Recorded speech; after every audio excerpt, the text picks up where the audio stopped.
What's going on, everybody? This is Chris K from the Burning the Red Shirt podcast. Andrew P. Katz is currently putting in season-long bets. What a unique time of year for us in college football and college fantasy football. We have a special guest, Liam, from at No Context CFB from Transfer Portal College Football is also along with us, coming in from Vegas. How's it going, Liam? We appreciate you having on, and excited to get a fresh face on the podcast or in our realm of CFF landscape. So appreciate you coming on. How's it going, man? How you feeling? Yeah, well, I'm doing very good. And aside from the heat, as you said, I'm in Vegas. It's very hot here. It was like 115 degrees the other day. Nearly died, but I lived through it. So doing very good coming off the near-death experience. Actually getting to look forward to the college football season now that is so close. It's about time. That's what it is. It's about time. I'm glad that I could come on your show and just talk college football. Yeah. Finally. When do you is there a point in the calendar where you kind of rationalize that we're pretty much there at this point? It's just like a few I tell myself basically once the calendar flips to July, there's no month left to go without college football, so it's right there, but everyone's wired differently. I feel like that answer probably changed because in the past 2 years I've completely disassociated myself with the MLB and I just so bored. So, I mean, really, as soon as one shining moment ends, I'm ready for college football to begin, and I've completely switched gears. I guess that's unfair to say though, because I'm also locked into hockey. So essentially, once hockey ends, I'm good to go, and I'm very turn ready. Over and you're in. Yeah, nice. I wanna dig in here in a second to like the Twitter account, your brand, what you spit out. I have been following you and other similar type accounts for years, and I've always I save the pictures sometimes and share them with buddies in like future group text conversation. It's kind of like perfect little fill-ins for reactions type of thing, just because the pictures are ridiculous. But before we do that, I kind of alluded to Andrew making bets. I feel like I would do our family, our listeners, a disservice if we didn't talk about what you were betting on, Andrew. Oh, dude. So, yeah, so many season-long player props just dropped on Bet Rivers if you have access to this book. Their commercials make them sound like they were run by the mafia, so I've been really hesitant to give them my money for the longest time. But, I mean, at this point, the bookie next door could create a website, and if he's got player props up on there, I'll probably give him my money. So, but they just dropped like 20 quarterbacks, 20 running backs, 20 receivers right while I was eating before. So I didn't even enjoy my dinner. Like I was out to eat by myself because my wife took the kids down to her parents. So figured do all the things I want to do, right? Gamble a little, podcast a little, get some rocks and drinks. But I barely remember eating because I had to hurry up, get money deposited on the side and start to try and hammer as many of these as I could. But I right before the show started, I went back for more on Will Howard under touchdowns. It feels like a mistake. Like it's posted at 27.5 passing touchdowns, and I was gonna hit his yardage number under because it's like 28-25, which feels high. But even when you compare the other quarterbacks that are in that same area, most of their touchdown numbers are lower. And regardless, that number seems very high for him. Just the way Kansas State runs their offense. I don't see him getting that. He's going to probably miss a couple of games. Like the dude's built like a twig. Colin Klein's going to try and run him into the ground. They're going to run the running backs, right? So, I don't know, 28 touchdowns through the air feels like a lot. It's a steep number. Liam, I don't know how deep into the statistics you get, but what's your vibe on 27 touchdowns from Will Howard? It does kind of feel like a lot. Passing touchdowns. It does kind of feel like a lot. And then you look at the non-conference schedule too, and you see Troy there, which is obviously a pretty stingy defense. And maybe the odds makers are trying to account for maybe he's throwing 3 touchdowns against a group of 5 team. Probably not going to happen against Troy. That seems like a 1 or 2 passing touchdown game. And yeah, I mean, like y'all said, could definitely miss games, gets run through the ground. The running game gets involved heavily. Having to hit 28 does seem like a lot. I was thinking the number before you said it, Andrew. I was thinking the number would be like 22 and a half, 23, which is funny because Cade Klubnik on FanDuel dropped at like 19 and a half last week, and everybody hammered the over. But let's table that. Maybe we'll get back to that. Liam, I want to ask you kind of about your background. Oh, we lost Andrew, but he'll come back. Don't worry. Talk a little bit about the Twitter account, No Context CFB. You post a bunch of different entertaining, funny videos, pictures, things like that, and you've had a lot of success. I guess, like, how does that even start? You know, like day one, what did that look like?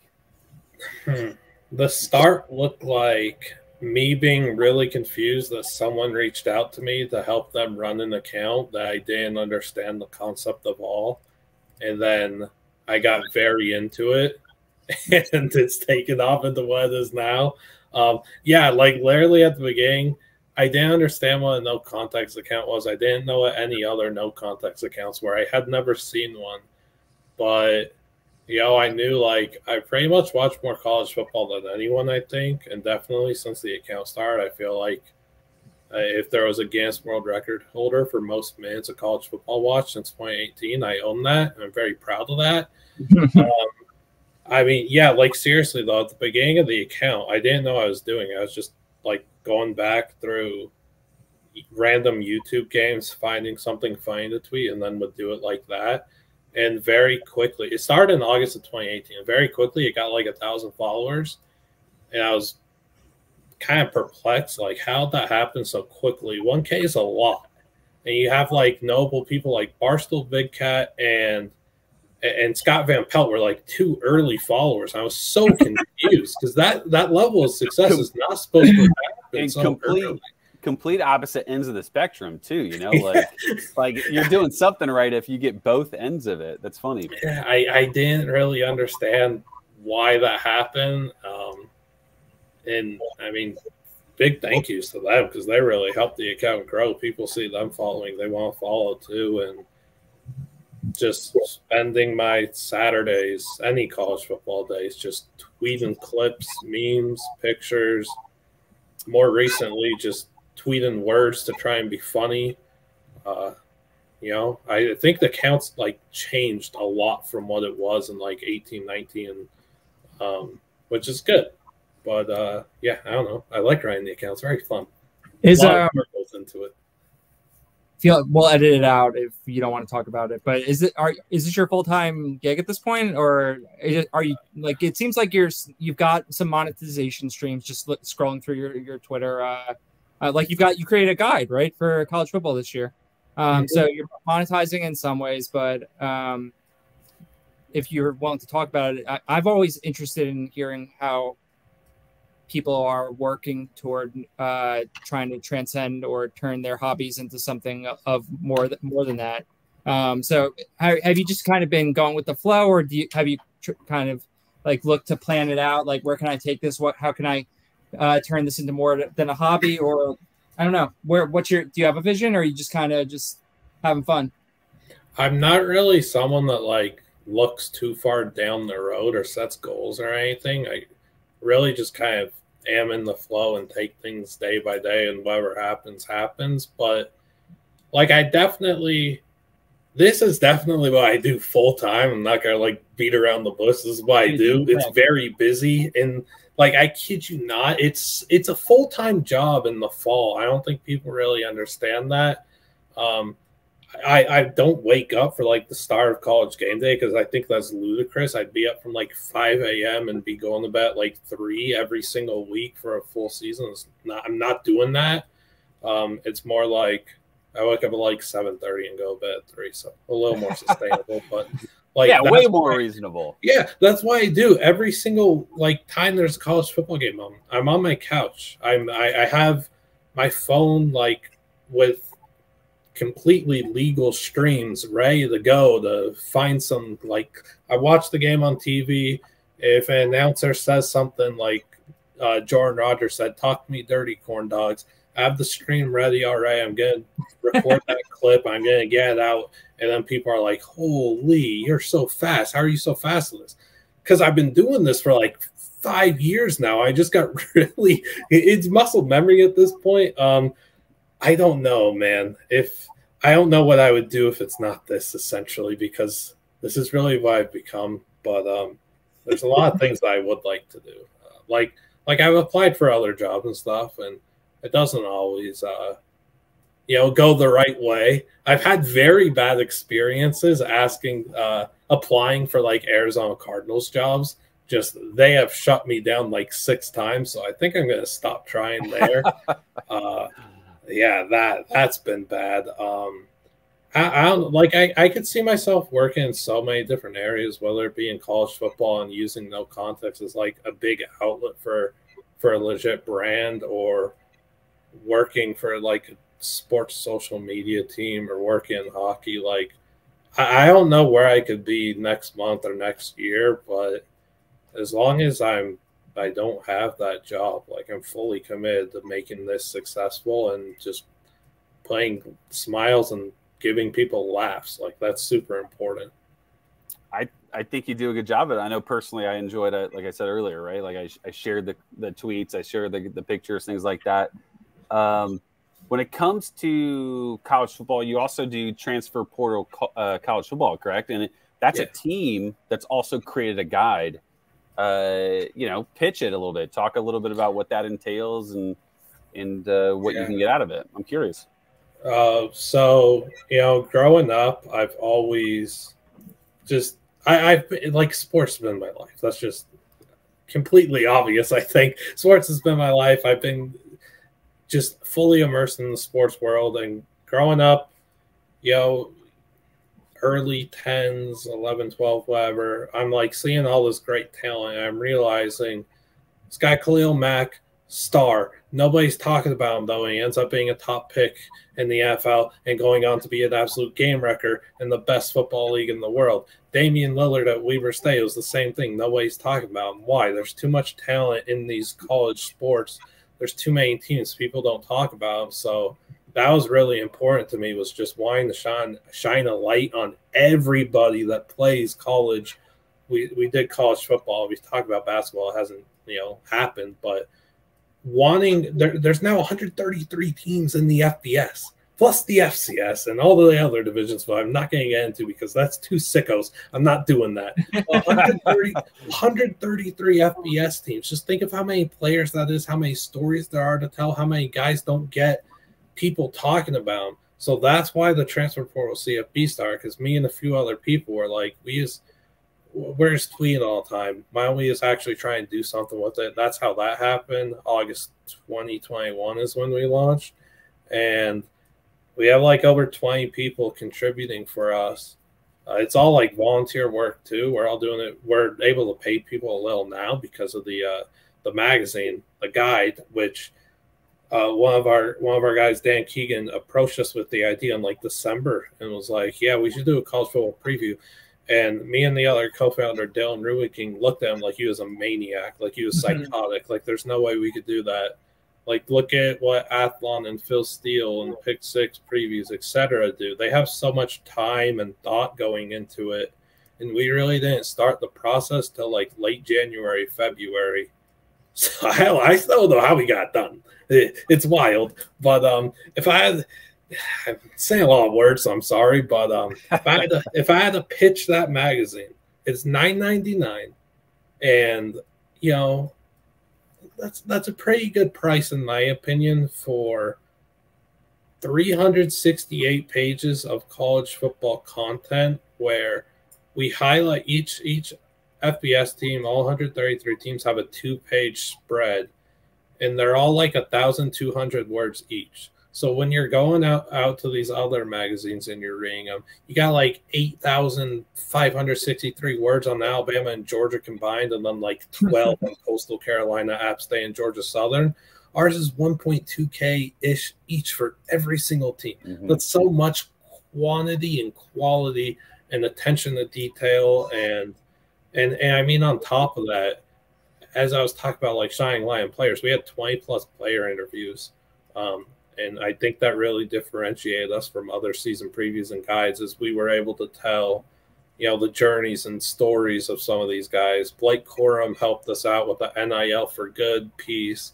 I spoke to Grayson McCall and kind of wrote about his final season, his encore coming up. You have Jay Denot, who was a freshman sensation, a college fantasy football legend because he could have gone for free, essentially.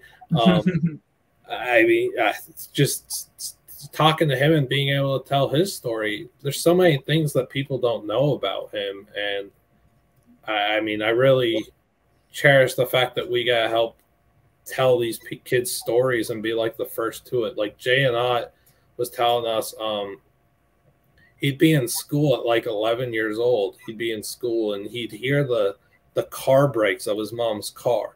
And he'd be like, I gotta do something to fix this. I gotta get to the league. I gotta get to college.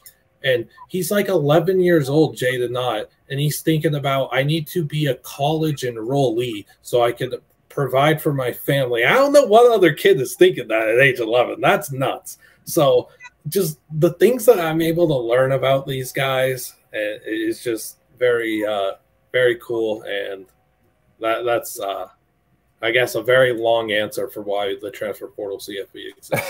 It works. I will say, I think college football fans, especially in the college fantasy football realm, are itching for info, and we're itching for different perspectives. So like you guys putting out something, especially at $9.99, is like super affordable. Even if 100 pages are valuable out of the 368, like that's 100 pages of content that gives you a different perspective. And I think, like Andrew can attest to it, we kind of live in a bubble in this college fantasy world where it's like you listen to the same people, you follow the same people. And so getting somebody different. So I'm glad that you did it. I think that's awesome. I'm going to take a look at it after this, head on over and make a purchase. But Andrew, any feedback, thoughts here on the transfer portal or the... Dude, it's sick that you got I was going to ask about kind of how you attained your information, if it was all kind of just grinding news, but you mentioned that you got player interviews. I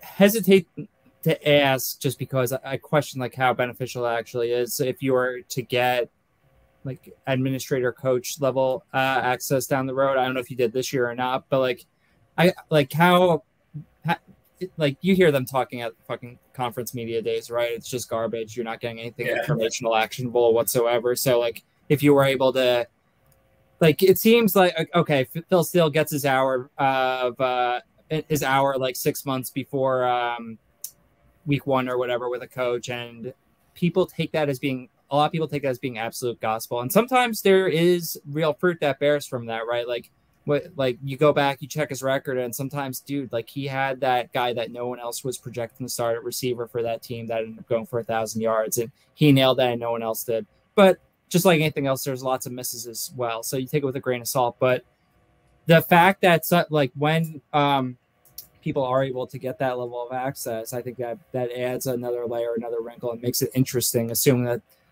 the coach is willing to say anything that's actually interesting, right? But has that been on your mind for like from a roadmap? I know you don't like to plan, but just in terms of like kind of downstream, or did you guys pursue that at all this year?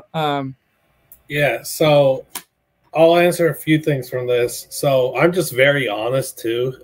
With the magazine, I think it's really good. I think it could have been better. I still think it's the best one out there. I really do think it's the best one out there, in a very unbiased opinion. I did, when I was looking through it and reading, I was like, okay, I kind of disagree with this and this and this. And I think that this guy should have been talked about more. Like reading Northern Illinois' piece, I was like, there needs to be more about Ontario Brown. Like we should be talking about him more. So I kind of wish I was more, I wish that I put myself in a better spot where I could have read every preview and just kind of recommend, maybe we should talk about J. Michael Sturdivant more, Ontario Brown, etc. Speaking to like coaches administration, we did a piece. I wasn't involved in this piece, but we did a piece of FCS to FBS and that kind of process. And they spoke to some people, I believe Sam Houston's AD, some good people from App State, etc. So there was definitely some of that.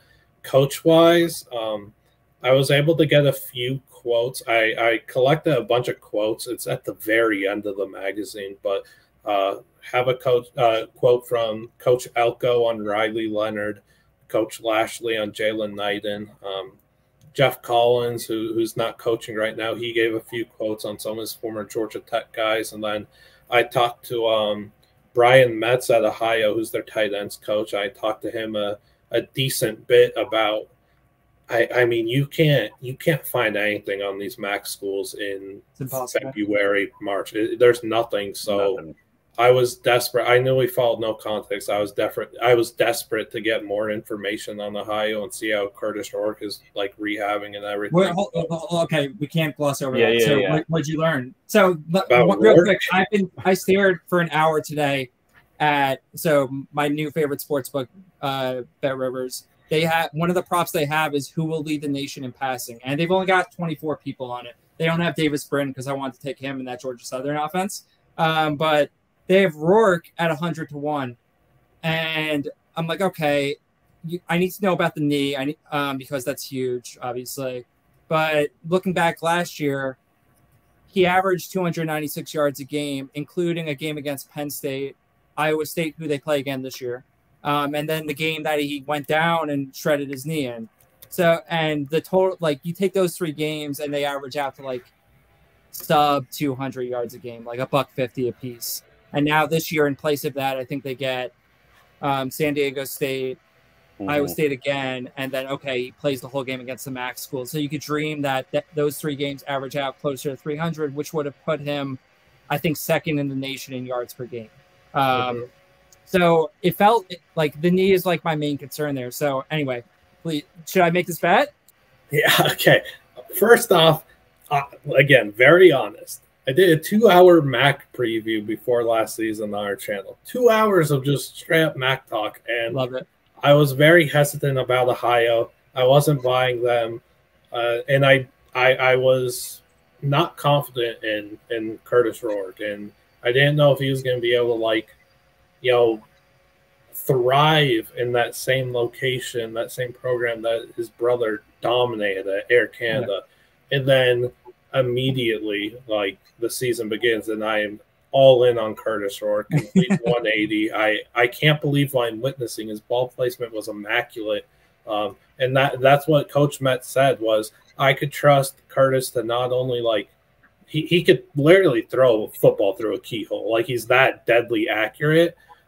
Speaking to his rehab and everything, so he got hurt in that Ball State game. Same game Carson Steele got hurt. Very bizarre, very bad that both of them got hurt that night.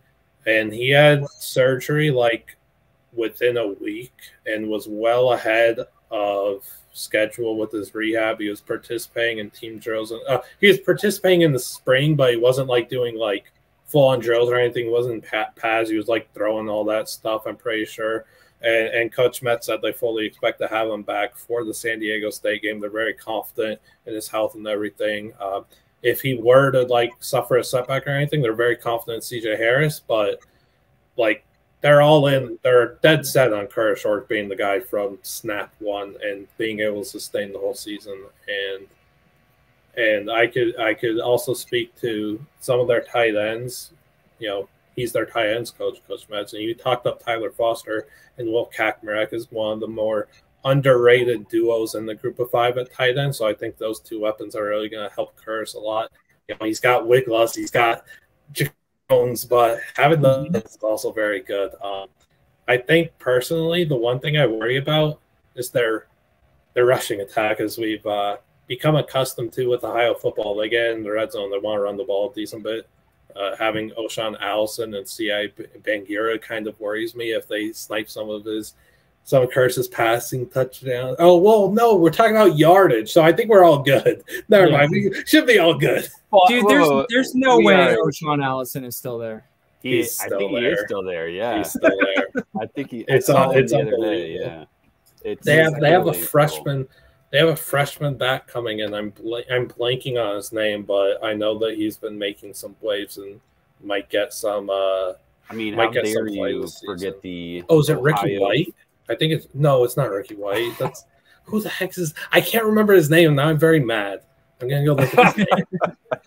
All right, so I feel like I know the answer to this, but I feel like it's the wrong answer. Liam, do you play college fantasy football at all? You do any best ball drafts, any redrafts, any dynasty drafts, anything like that in college fantasy football world? Yeah, my friend sucked me into doing a C2C startup with them last season, and we lost. We are the best college team by a mile, and the amount of injuries we suffered, including Mr. Rourke, is unbelievable, and we lost. I'm very mad about it still. So you jumped straight into C2C cold? I did like a college football fantasy season like in 2019 or something, but kind of like it just dies off because people don't care, which stinks. But yeah, I kind of went into it cold. It's impressive. That's not for the faint of heart. I haven't been able to talk myself into C2C yet, just because like I live and die with these players enough, caring about what they're going to do on Saturday. Now you're telling me I need to worry about what they're going to do when they leave school. Like I would, I don't know, man. It was so cool though. It was so cool because like I don't know, just having somebody. I went to the Shrine Bowl. I was able to cover it, and like seeing like Joel Wolf from Central Michigan, I was like, "Yo, you were on my college, my C2C team, and you know, excited to get drafted." I'm like, dude, when you got hurt, I was devastated more than anybody. Like, and he talked to me about the injury and everything. He was like, "Yeah, I forget what he said, but it was such a weird way that he got hurt." I think he was like hurt before it, and then he wanted to like tough it out, and then he got hurt again, and he still wanted to tough it out, and then he extends for the pylon, extends for the end zone, and gets hurt again, and he was like, "Yeah, I probably shouldn't have kept playing." Yeah, Ricky Hunt Jr. That's the Ohio running back's name. I found his name, Ricky Hunt Jr. Look out for him. C2C is fun for sure. I haven't played it. I told my wife no Colts in 2023. But I know a lot of people that enjoy it, so I'm not going to knock it. I think the concept is cool. It's just I don't have the ability to spend that type of time on it. It's brutal. Yeah, I think to me, it's what's difficult for me is you have to do it on two different platforms, which I have too much going on already on Saturdays. I know you do too, Liam. So I'm sure it's a little bit of a stretch. Let's talk let's get specific about our college football players. So you have recently released top fives at some different positions. Before we get into your top fives, tell me kind of like what you graded on. Was it pure NFL perspective? Was it college fantasy based? What's kind of the reasoning, or what's kind of like what you were grading these top five positions at? Kind of just taking everything into account. I'm someone that, and when it's like analytics or anti-analytics talk, I've always just been smack dab in the middle, so there's none of that. The eye test is good too. Like, people shouldn't trip over the eye test. You watch them with your eyes, and it does go a long way, but definitely accounting for expected production on my behalf, like what I think they'll do. I'm kind of expecting if a guy can make a run for the Heisman, if he's the focal point of his offense or his team, rather, if I end up doing defensive player rankings. There's a bit of NFL into it as well. That's kind of why I have, I won't say his name yet, but it's kind of why I have the guy at number 5 that I do, because I'm expecting some NFL draft buzz to come sooner rather than later. So I don't know. I kind of just take everything into account, and I like just I've always liked doing different, like being different in these rankings and stuff. So I always try to do that a little and just implement my own like flavor, which upsets a lot of people. But then, you know, in like 4 months, I'm like, yo, maybe we shouldn't be laughing at my list again. And all right, so they don't respond. Right. All right. So, Andrew, I'm going to come to you with Liam's top 5 quarterbacks based on what seems like more of a well-rounded kind of ranking system. Here's his top 5 quarterbacks. And tell me what you think. Caleb Williams, Drake May, Michael Penix Jr., Drew Aller, Riley Leonard. Off the cuff, What do you think about the top 5? Riley Leonard was really good to me last year in college fantasy. I was happy to grab him really late and just see him thrive in that Kevin Johns is the OC, right? Kevin Johns system. I skimmed over Mox's piece, kind of trying to discern how much of Riley Leonard's production is manufactured versus how much is like, okay, this dude is a boss and like would succeed anywhere. And I feel like Chris Mox has landed kind of on more in the schemed up production bucket, which it's difficult to argue with because so much of hit that, like, the system is really awesome. It's so much, okay, quick hitters. Let's run the QB. Let's mix in these 3 different running backs. Let's do all these little things that it feels like don't necessarily amount to having to go drop back and go through all these different reads. Like, and there's nothing like, dude, I could care less. Like, you get me that production, I don't care how you do it. Let's go score some points, score some fantasy points, and make some money.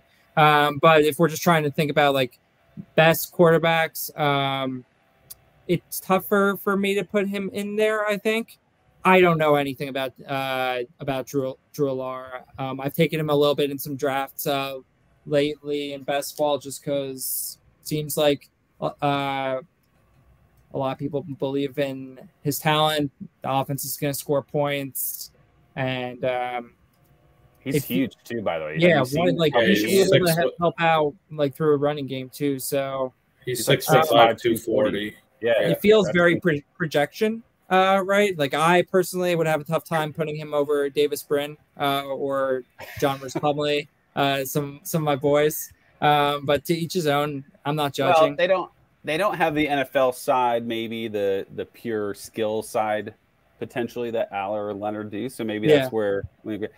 Liam, sell Andrew, I should say, on Riley Leonard.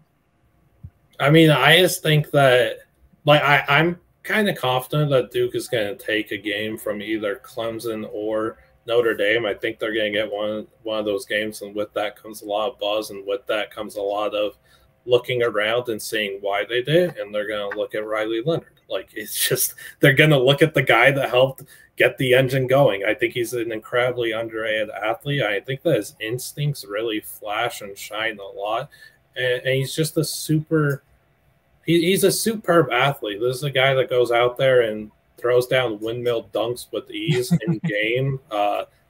He told me he would never dunk on me, which I really appreciated when I interviewed him. So that was pretty nice. Jared Verse told me he would dunk on me. So bad points for Jared Verse. But, big Jared Verse guy, not to get to the defense or anything. But I don't know. I just really like Riley Leonard, and I think he's an exciting dual threat quarterback that does a lot of very good things. He has really good ball placement. Maybe it is because of the scheme they plays it, but I don't really care, because at the end of the day, I've always believed, like, why are we not trying to set up the quarterback for the most success possible? Like, that stuff is so idiotic. When a guy gets to the NFL and the offensive, like, scheme isn't tailored to his, like, strengths and everything, it's just so dumbfoundingly idiotic. Set your quarterback up for success and let him thrive, and they do help set him up for success. But I think you also look around on Duke's offense, and there's no other star power, let's be honest. That's their star power is Graham Barden at left tackle. Aside from those two, there's Jalen Calhoun, and I mean, you just gotta look around and I don't know. You're not a Jordan Moore fan? I do like Jordan Moore, but I'm like converted quarterback too, which is pretty fun. But like that's why I'm saying is that, like, when you look at Duke, they're not littered with talent that all these other teams are with top quarterbacks. And what Riley Leonard's able to do, what he was able to do last year for a Duke team that had zero expectations in Elko's, like, I don't know, man. I'm a Riley Leonard guy, and I'll try. It's totally fair. We like him. I mean, he's in CFF, he's a top 12 to 15 quarterback easy. So this is not if you think there's some NFL potential on top of it, top 5 certainly makes sense. And to your point, Liam, you still have to make the throw. You still have to run the offense. Even if it is a gimmicky maybe offense, you still have to run it, make the throws, and make the plays, right? I wanted to ask, was there somebody, I know you like, obviously you tweeted it out and then you got a ton of responses. Was there someone you got a ton of slack for? Was there someone that like you just got ripped on for? Like, who were you getting ribbed on the most for not having in the top 5? Thankfully, I don't think I got ripped, but I think that the guys that people would want up there is maybe Jordan Travis and Bo Nix. I feel like those are the first 2 guys that come to my mind that more people would have in their top 5. Quinn Ewers probably people talking their group messages and stuff like, this idiot doesn't have Quinn Ewers. Maybe that's a mistake. I don't really have much to say there, but yeah, I don't have him. I don't have him in the top 45 of CFF, so you're good there. He hasn't been exactly impressive thus far, and if that changes in 2023, good. Then we'll adjust the list. That's the beauty of this. All we're doing right now is projecting. Everything could change on October 12th. Right. We're going to watch the games, analyze, and things are going to change. Yep. So this whole thing, this appearance on Burning the Red Shirt started because of your top 5 running backs. You tweeted it out. I don't know why I saw it or how I saw it, obviously, other than just that I follow you. So I saw it and figured, hey, why not respond and tell you my thoughts? So we went back and forth a little bit. We arranged this, but your top 5 running backs were Rocket Sanders, Quinshad Judkins, Nick Singleton, Braylon Allen, and Frank Gore Jr. So you have one fan in your corner in Andrew for Frank Gore's mention. But I think that from a CFF standpoint, I think we all love Rocket Sanders, but it feels like Judkins is like that is numero uno. So tell me maybe a little bit why you like Rocket more than Quinshad Judkins. I mean, I feel like they really could be 1A, 1B, and I really wouldn't care if someone said Judkins is one. Like, it's completely reasonable, and maybe it is more reasonable. I don't know. I think that Rocket's in line for a massive season, though, and I truly believe that, like, I don't agree with it. I don't agree with the round 1 running back stuff, but I think that we're going to get to next spring, and he's going to be talked about as a first-round pick. Like, I think that's where Rocket Sanders is saying, and ultimately Judkins. But when you look at Rocket now, man, he's 6'2". He's around 235, 240, and he has blazing speed, incredible burst.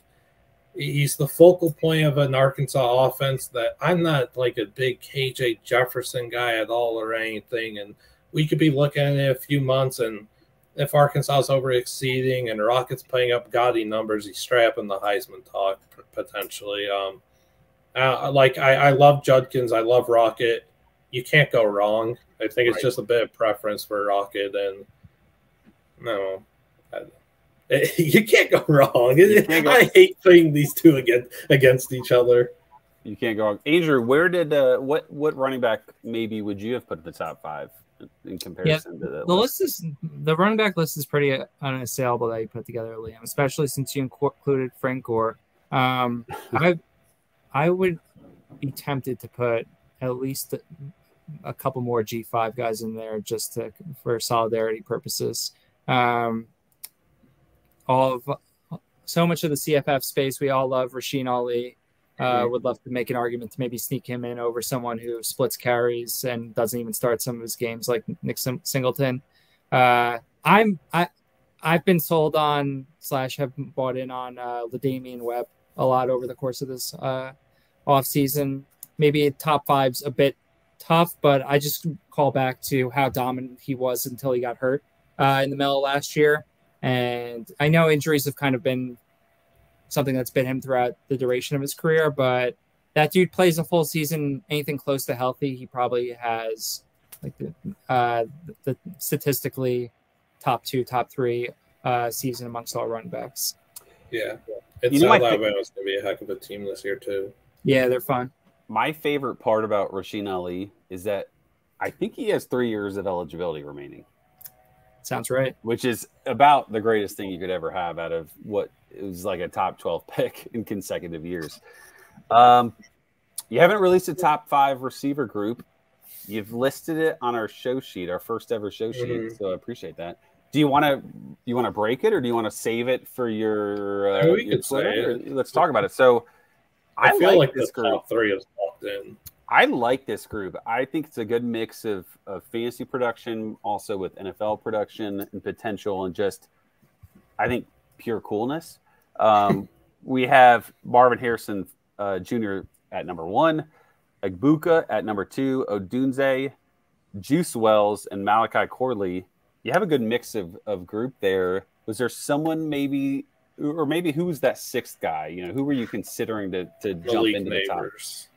Okay. 100% Malik Neighbors. I had him slotting in like 4 or 5. And then my guy Kyron Samuels tweeted out his list. He had Juice Wells at 4, and I DM'd him for a bit, and he convinced me, like, I got to get Juice in there. Since he was at JMU in 2021, I've been talking him up. The first time I watched him, like the first 2 catches he made, I tweeted out, okay, he's NFL talent. Like, this dude's real. So I need to help fly that flag. That's maybe it's a bit of bias that he's in the top 5 and everything, and me planting the flag and all, but you know, I did a video last year kind of predicting like Biletnikoff dark horses, and I kind of mapped out what I think Juice's path would be if he were to get on there. And I said, like, yeah, I think if he could get to 100 catches, we're looking at a legit threat. And he only had like 68 or whatever. He did not get the ball near enough. I don't understand. When he got the ball, he was popping off and they were winning ball games. You look at the Arkansas game and then what followed after that, a whole bunch of nothing. It didn't make any sense. It doesn't add up. And then he went out there and carved against Clemson and Tennessee. He's a big-time player. If you get him the ball, he's going to make incredible things happen with it. I like his toughness, too. He's super tough. But, yeah, Malik Neighbors, I was not happy about. So I think, as a consensus CFF group, I think we really like Neighbors, generally speaking, but Jaden Daniels kind of like limits his upside because, 100%. I mean, Nussmeier is incredible throwing the football. We saw that in the bowl game. Like, it was just incredible to watch. If Nussmeier was the quarterback and there was no Jaden Daniels, I think the CFF group would think Neighbors is a top 6, 7 producer. And that's with like Corley, the Washington guys, the Ohio State guys being pretty much locked into the top 5 for CFF production purely. So I think we're all Neighbors fans, but from our perspective, maybe it's a little bit more like, you know, CFF production's tough when you have Jaden Daniels running it 18 times a game, which I personally love because I love Daniels. But Andrew, do you remember that we took Juice Wells last year in our startup draft? Vaguely, yeah. I felt pretty dumb about it after the fact. I'm not going to like try to brag on it because afterwards I was like, man, this feels like an awful pick, but here we are. But Andrew, any discrepancies in the top 5 of the receiver group, or? So this is one of my hottest takes that it's been forming, and I think it stemmed from. I think someone put out a question, maybe it was you, asking like amongst the first round college fantasy football picks that are consensus this year, who do you think's the one most likely to bust? And even though he's borderline, I think you could throw him in there, but I'm starting to craft the argument that like I could see it with Egbuka. Like Kyle McCord might just target his high school teammate Marvin Harrison enough to get him into the Heisman discussion, and Egbuka doesn't return anything close to back end of first round value. And I think that like even outside of that, there's like lots of other ways to fail, right? Like when both those guys going in the first round necessitates so much concentrated volume for them, and I would think that the assumptions predicating that volume and that the efficiency of that volume basically come from the idea that McCord can be somewhat representative of what Stroud was in previous years, which is a big ask for a guy who has started one game against Akron his freshman year, right? 2 or 3 years ago or whatever. I'm a believer in McCord. I think that Harrison has a monster year, but I could see Egbuka not living up to the hype statistically this year. As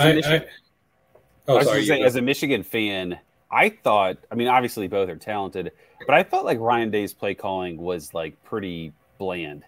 Like it was almost like, it was like Egbuka is awesome. Why are you only throwing it to him with these like bubble screens and stuff. It felt like Virginia Tech 2014, you know, like the end of the Beamer era. It was just like brutal screen passes and nothing creative. So I can get aboard that, Andrew. What were you going to add, Liam? Oh, well, I'll add on to that. I live in the same house as an Ohio State diehard, my brother, and he absolutely hates Ryan Day a lot. That's kind of rubbed off on me. I think he's extremely overrated or whatever. When he gets into big games, you see a lot of the same stuff as James Franklin, so it's funny when James Franklin and Ryan Day's teams play each other and they're having a coward off. I mean, like, Stroud and Marvin had to bit. What I can't remember. Was that the 2-man? Yeah. Stroud and Marvin last year playing their 2-man game against Penn State had to bail Ryan Day out of that game and get them the win. I mean, I made he's got that dog in him X-ray meme. I did that with Courage the Cowardly Dog, and I use it a lot now. And I made it because of the Ryan Day coaching experience against Penn State.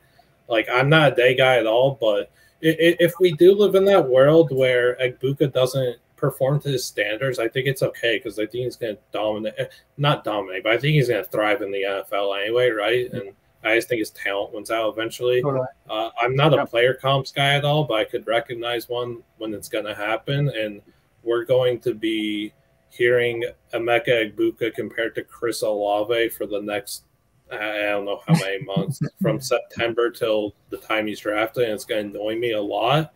But, I mean, I recognize it. We might as well brace ourselves. That comp is never going to stop being made. I like that. Yeah, I think we all agree, both those. I mean, Ohio State guys, in terms of receivers, just incredibly talented for years and years and years. One more thing about your list. So your list is rad, Liam. But so, not to take us back into the betting sphere one more time, but I was scanning Biletnikoff odds, and I was like, ooh, Malachi Corley is 60-1. Like, that feels great. Wait, let me do the thing that actually people who actually know what they're doing betting do, and look back at the award winners of the previous years and see what they have in common. And like, when was the last time a G5 guy won Biletnikoff? Dude, it's like pre-2000. Like, in my mind, all those Colorado State receivers won it, but none of them ever won it. None of these G5 receivers ever win it. Which is ridiculous because we have so many prolific, unbelievable, statistically insane G5 receivers, and they never win the award. So yeah. I didn't light any money on fire on that one just because it just feels like a bad bet. I don't think I could really go in depth on that because I did get a Biletnikoff vote last year, so I'm a voter, and I did. I'll be transparent about my ballot last year. I had Marvin in my final ballot. Like, I had Marvin as the winner, and I had Rashee Rice second. So, like, I give the Go5 dudes respect. But you did not have one 2 years ago? No, I got last year. Last year was my first year voting. One of our comrades who plays college fantasy football as well, he has a Biletnikoff vote, and this dude is like, or was, hardcore college fantasy football, so he fucking knows the G5 inside and out and shit.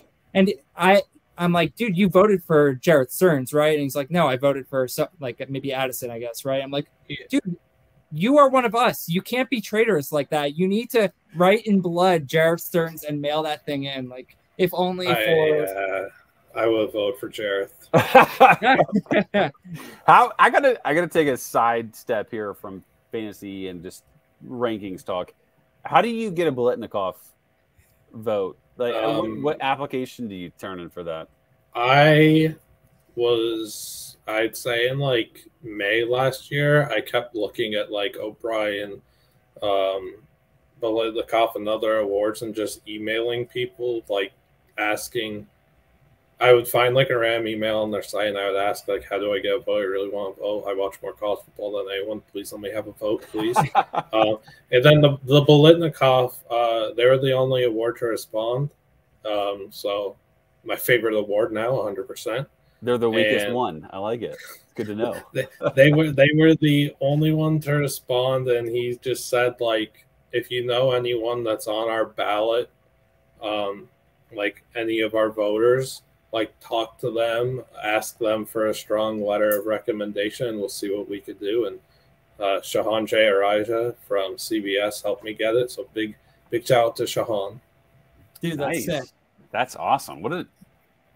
I feel like I would put that on my tombstone, like 20-year Biletnikoff voter. Man, I just G5. I want to be the guy that helps a group of 5 guy win it. No biases or anything. It's just if it happens, it happens. And I'm going to vote for who I truly believe is the best receiver. But we need a group of 5 receivers soon. And if it's Corley, good. That kid deserves it. Yeah, he crushes. I still like fully transparent and everything. I still think they got the vote wrong last year. I don't think it should have been Hyatt. I think it should have been Marvin. I think he's by far the best receiver in the sport. Like, we're giving the award to the best receiver, right? Shouldn't have been the best receiver. Jalen Hyatt's very fortunate to have his stats inflated from the Alabama game. That was very good. It's hard for me to recognize the best receiver in the sport as someone who is a big-time product of a system for true sprint speed and burning dudes deep and just hype and goalish, like helping him out a lot, and Hooker's big arm. Like, he felt like a one-trick pony, and for me, that's not someone that I would want to represent as the best receiver in the sport. So that's why I didn't vote for Hyatt. Do you have a vibe on Tennessee's receiver 1 that replaces Hyatt? I mean, I have to ask, right? Like, I'm a Brew McCoy fan. I know it's not going to be him. That's totally fine, Liam. You're not going to hurt my feelings. But is it Squirrel? You can say it's Squirrel, right? I honestly don't know.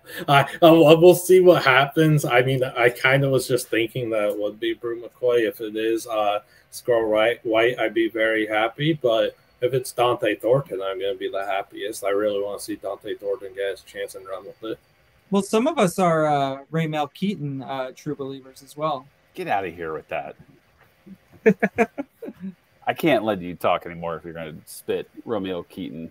All right, let's talk a little bit differently here. Not fantasy focused, but a little bit college. Just 2023. What team? Liam, I'll start with you to give you time to think about it, Andrew, because I know you did no research. Liam, what team do you think surprises us in the most positive way in 2023? So one with Duke. I'm going down the Riley Leonard, Mike Elko train, and I'm going with Duke. As I said, a few minutes ago, I think that they take the game against Clemson on Monday night to open the year, where I think they beat Notre Dame. That's a massive win.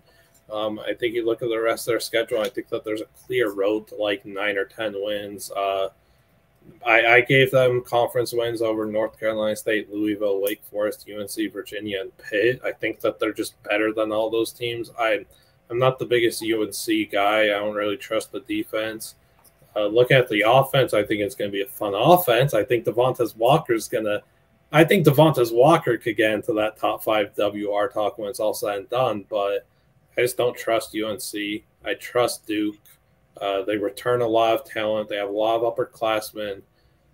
You look at the defense, I think someone like Joshua Pickett, cornerback, is someone that could break out and get onto NFL draft radar. I think he has really good athleticism and pass breakup skills. I just think they have a lot of good talent. And while it's not that, when we're talking about the offense, while it's not that like elite transcendent talent, they have the dudes. They have the scheme. They have enough.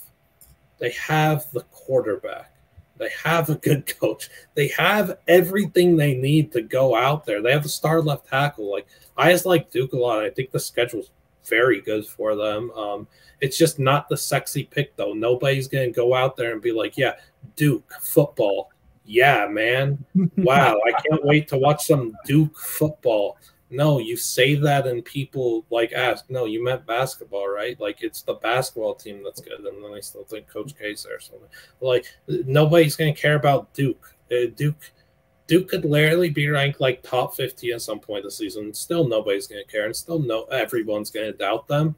So, yeah, Duke's going to surprise a lot of people if they are open-minded to it. Okay. Andrew, who you got? quick response to Liam real quick. So the Labor Day night game is one of my favorite games of the entire college football season. Like we've been through hell and back that week one that starts on Thursday, right? The Friday, Saturday games. We have a trio of games on Sunday as well. Those of us who have Northwestern under win totals are very invested in that noon kick against my locals, Rutgers Scarlet Knights. And then I think we have San Jose State, Oregon State, and then LSU, Florida State. So Sunday's gonna be awesome. And then Monday, like I always try and plan a date night that Monday night for myself and my wife. We always go to a bar restaurant near us, and the game's on. It's great. But so nice tradition. And while I think it's gonna be a fun game. Like as someone who will be keeping Riley Leonard in his home league, that's tough to roll him out there from a fantasy perspective. Week one at Clemson, yes, neutral site, but like it's not even neutral site. It's at Duke. Really? It's not in I thought it was in like the Georgia Dome. ATL? No, it's at Duke. I'm like 98% sure that it's at Duke. Oh, that's fun. If happy to be wrong about that, but I've seen what Clemson D does to quarterbacks when I've had the gall to start them against them in the past. So I mean, yeah, the secondary was weak last year for Clemson, but I don't know if I want to bet on that year over year. But yeah, dude. Hopefully Duke's is fun this year as they were last year, and from a surprise perspective, yeah, maybe they have the next step. But I've for all of our many podcast listeners, they've heard me talk this team up a bunch, but I'll stand firm and ride with Iowa this year. I think they get the offense in order. Defense is strong, even though I'd not like to see today that they had to swap out one of their defenders that's going to media day for a different one because the dude's tied up in a gambling scandal. So that's awesome. But you gotta assume with Iowa, they roll the whole two deep's probably stacked on defense, right? They're always bringing in guys that I have no idea who they are and turn into stars and go in the early rounds of the NFL draft. So hopefully that remains static. Yeah, I think the offense gets sort of to enough of a degree where what in the past few years has been eight games now turns into 10. Schedule's nice, right? No Ohio State, no Michigan. That fucking bullshit whiteout game is probably an L on CBS, right? But I think that like the deeper we get into the summer and the more I think about it, I think they should be like, I would back them in a coin. Like if you stack the odds 50-50, which they aren't, who wins the West? It's just, you have to pick between Wisconsin or Iowa. I'm going with Iowa because I think that they're like, even though they like, yes, they're bringing in transfers and like they have to make up ground on offense. I think that to see it, I'm in the camp that thinks that it doesn't click year one to the degree needs to take down the Big Ten West for Wisconsin. So I think Iowa gets the win there.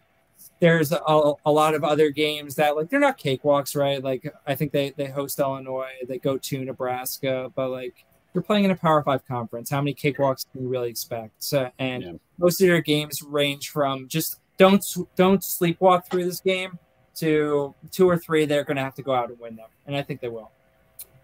I like that Iowa versus Wisconsin prediction. I think part of it, right? Like I'm not a Tanner Mordecai fan. I don't know if he's the right fit for that offense. I also think that like Iowa has won a lot of games with some awful quarterbacks. So like Cade McNamara, he was obviously you don't have to be great in a Michigan offense with stud running backs and tight ends, offensive linemen to like make it to the the playoffs, but it's still somewhat of a feat. Like Tanner Mordecai would not have done that, right? So I like that call. I went with Central Florida. I am a little bit of a JRP fan, obviously. They're not. It's the hard part about picking a Big 12 team is they play 9 conference games, so you don't get like 3 to 4 easy wins. They play Kent State. They play Villanova. Both of those obviously are good, especially with Kent State Exodus. At Boise State will be difficult week 2, but it will be a super fun game. Yeah. And then when you look at their Big 12 schedule, like I'm not that concerned about it at the second half of the season. They play West Virginia. They play at Cincinnati, which could be difficult. At Texas Tech, not concerned about. Oklahoma State, like their quarterback was fourth string for Michigan last year. So am I really that concerned about that? Against Houston to end the season, Dana, I mean, everybody could revolt by the end of it.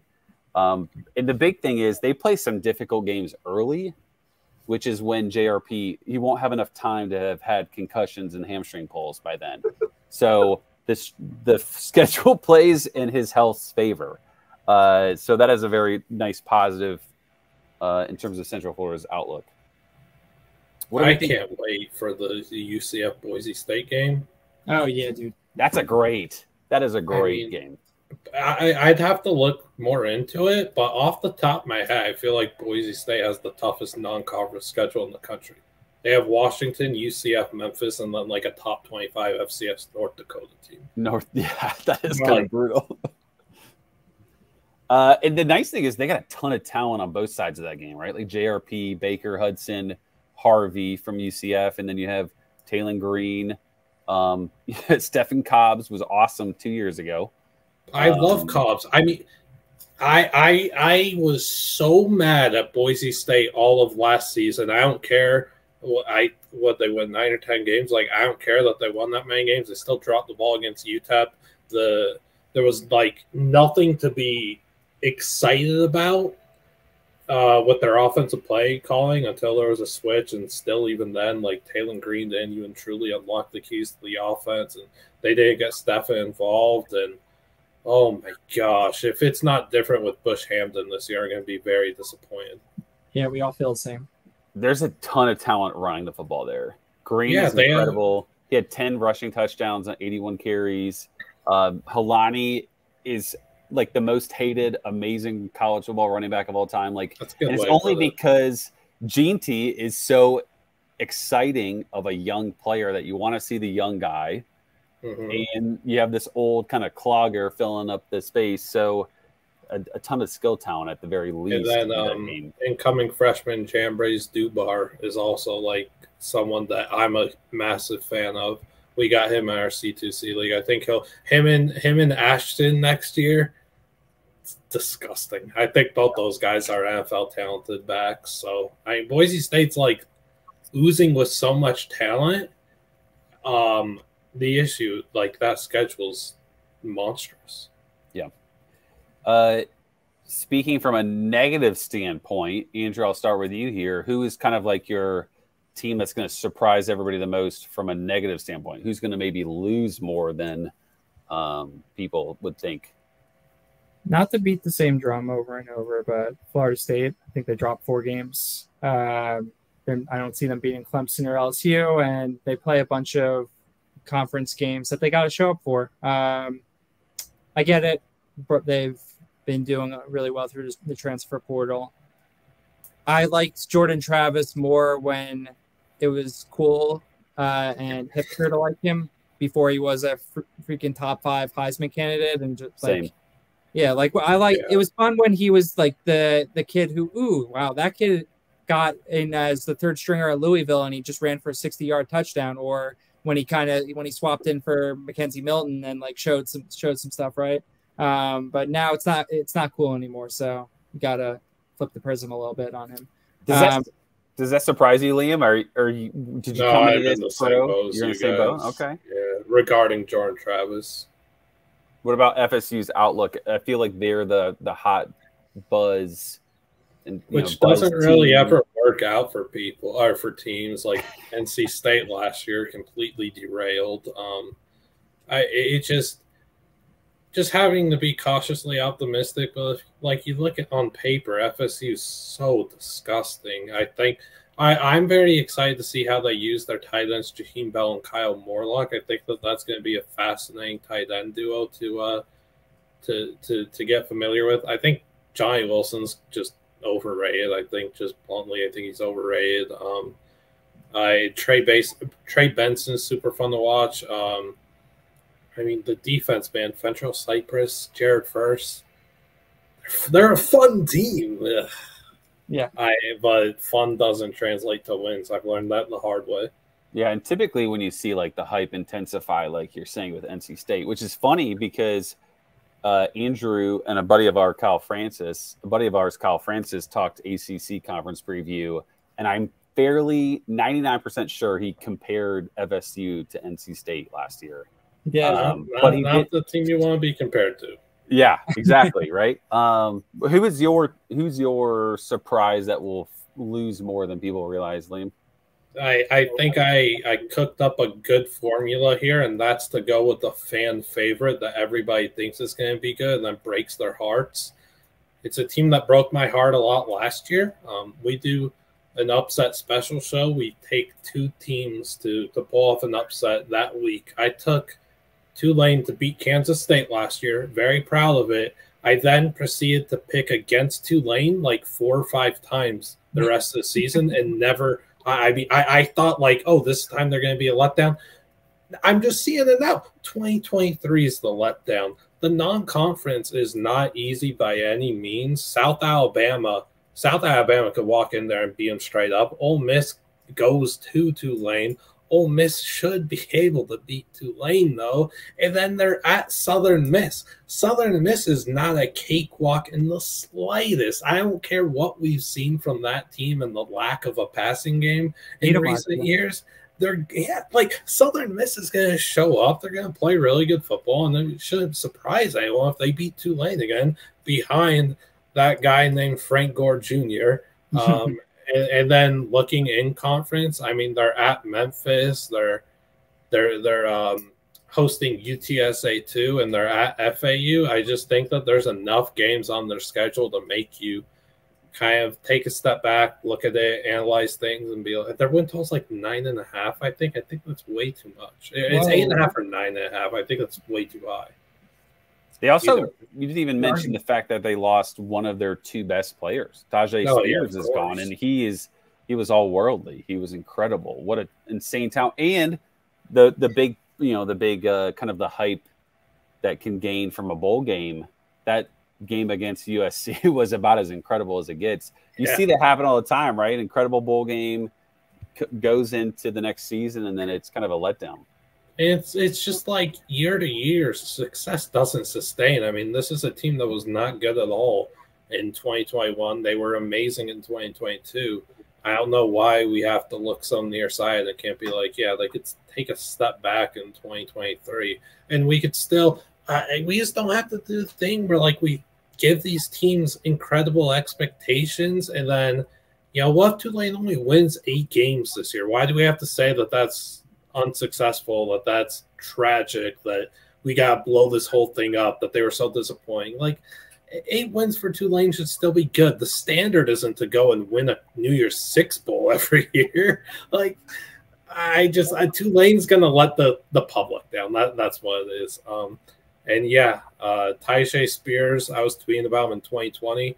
Absolute monster. I'm very happy for him that he got paid and got drafted earlier than he probably should have because of his medicals. So very happy for Tajay. Excited to see how Tulane fortifies the backfield without him. Yeah.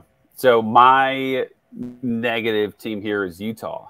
A little bit it's based on the schedule. A little bit it's based on Cam Rising. I feel like this is the craziest offseason. We have all these significant players that have torn their ACL in the month of October, November, December. And Cam Rising tore his in January. And we suspect he's going to be back for week 1, August 31st against Florida. Utah to me is a team that without Rising is not good offensively. It doesn't matter who you have out there at tight end. That you have a quarterback playing a running back in Jaquindon Jackson. Like I could see a very tough season for them because they do play Florida to start. And I don't like Florida by any means, but if you have a random Joe Schmo playing quarterback, that's not a good start. Then you play at Baylor, you got a cream puff, but then you play, at Oregon State's not going to be easy. At USC, obviously not easy. They do play Oregon at home. Then you play at Washington later on. So I think there's a bunch of different teams there that I'm not saying 5 losses, but you have a bunch of coin flips there. And Utah is a team that's used to 10 wins at this point, right? Competing for the Pac-12 championship. I could see 8 wins. I could see 8 wins, maybe 7. Colorado at the end of the season, does Deion get things moving and grooving by the end of the year? probably not, because the defense should be absolutely horrible and Rising should be back. But to me, that screams like a schedule that's super difficult with a quarterback. It's going to be at best 9 months out of ACL surgery that does need to use his legs a little bit to be successful. Mm-hmm. I'm looking forward to seeing how they fare this year. The schedule's tough. You overlooked Weber State a bit, calling them a cream puff. But I get it. Like, Utah should handle business. It is a top 10 FCS team, though. You should look out for their cornerback, Maxwell Anderson. He should be receiving NFL draft buzz at some point in his career. He's been too good, really good at picking up passes and everything. But the focus on Utah, like,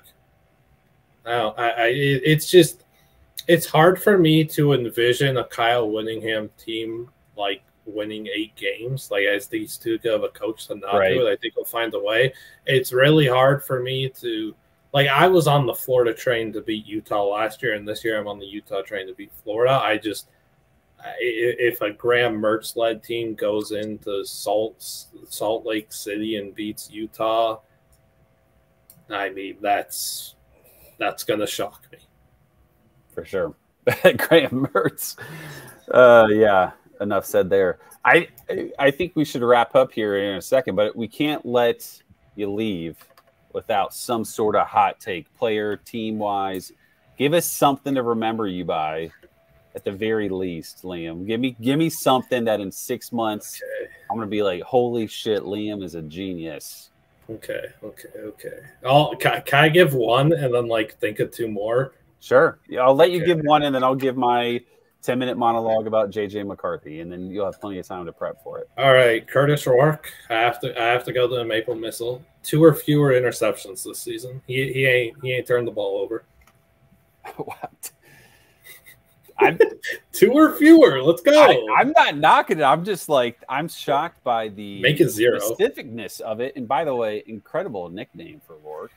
Yeah, both those kids, Air Canada and the Maple Missile. Yep. Andrew, did you have a hot take that you wanted to give before I give my? No, I'll keep it. I'll keep it abridged. JJ McCarthy to me I think he's gonna have a huge season. He's being drafted in the late 40s in CFF drafts. I see top 20 potential. He's obviously a dual threat. We've seen him run. I think he's going to progress. I think Michigan realizes, we have a cream puff schedule, but we need to actually be better. And we're not going to like evolve and get better as an offense without actually challenging ourselves. So I do think they run him a little bit more. I do think they throw more. It obviously helps that they're going to beat everybody by 30 for the first 7 weeks of the season, and he'll be a piece of that. And so I think just in terms of dual threat, I always love a dual threat for CFF. Always helpful. And then very minor things, right? Like the one co-offensive coordinator's gone. He was like third down, goal line, red zone type of play caller. All they did last year was hammer it with Corum. I could see maybe a little bit more easy touchdown potential for McCarthy inside the 10-yard line because of something as small as that. So hopefully that gave you a little bit of time. Liam, do you got one more for us? Well, hold on. Let's just say 700 yards for Emeka Egbuka receiving this year. Is that yours? 700? Yeah. You play coy, and then you come out of nowhere with the 700 yards for Egbuka. Is this like 100 receptions, 700 yards, or is this like no? It's gonna be annoying. It's gonna be annoying. He's gonna go like 5 for 50 every week. It's gonna just be like we're gonna keep playing him in DFS because his price is gonna drop. And it's just never gonna happen. Okay. Dang. So last year before the season, on our Sunbelt preview, I came prepared then, and I made a prediction that Marshall would beat Notre Dame. So I'm trying to find something of equal magnitude, but I'm struggling right now. Do you want to predict the Braden Bennett comeback season? We got ideas for you. I think Jared Brown's going to be a monster, though. I think when people talk about Coastal and they don't talk about him as their WR1, I can't believe it. Jared Brown's going to be he's the best receiver in the Sun Belt, in my opinion. There were other like receivers and stuff that I did want to talk about, but kind of on this bold prediction thing. Dang. I like Holy Cross to beat Boston College, but like I don't feel like that has the same magnitude. What do you mean? It's Holy Cross. Yeah, but they're a top 10 FCS team. Matthew Sluka at quarterback. Like, it just doesn't hit the same. Have you ever seen Wolf of Wall Street? No, I actually haven't. What? No, I mean, it's extremely long, so maybe it cut into your college football time. I would say check out Wolf of Wall Street as a movie with DiCaprio. But the whole, like, half this show, in my head, I have that one scene where he's hitting the table that's saying "one of us," Andrew. Yeah, one of us. That's the whole thing I'm thinking here when you're knocking off. Hey, by the way, Weber State's got an NFL draft pick at quarterback. So we got dropping maple missiles here, but I think we need to wrap. Appreciate you hopping on, man. People, those that are listening that are not followers would shock me, but you can find Liam at No Context CFB. Transfer Portal CFB, is that the official? At T Portal CFB. T Portal CFB. They do a $9.99 guide, 368 pages. Anything else I left out here about kind of what you're doing, what your team's doing? No, just me just being a goofball and watching college football. That's it. I think Western Kentucky is going to make the New Year's Six, so that'll be good for Austin Ree and Malachi Corley. And my bold prediction I have thought of is Northern Illinois beats Nebraska. It's going. I love that. I love every bit of this. Appreciate you hopping on, man. This has been awesome. It's super random, but appreciate you. I mean, obviously, in hindsight, I'm like, of course this guy wants to hop on a podcast. All he does is love talking college football. It makes a lot of sense. So appreciate you hopping on, and maybe we have you back on soon if you'll let us. And, yeah, for sure. And I hope everybody enjoyed it, and we'll chat again soon. Thanks, everybody. For sure.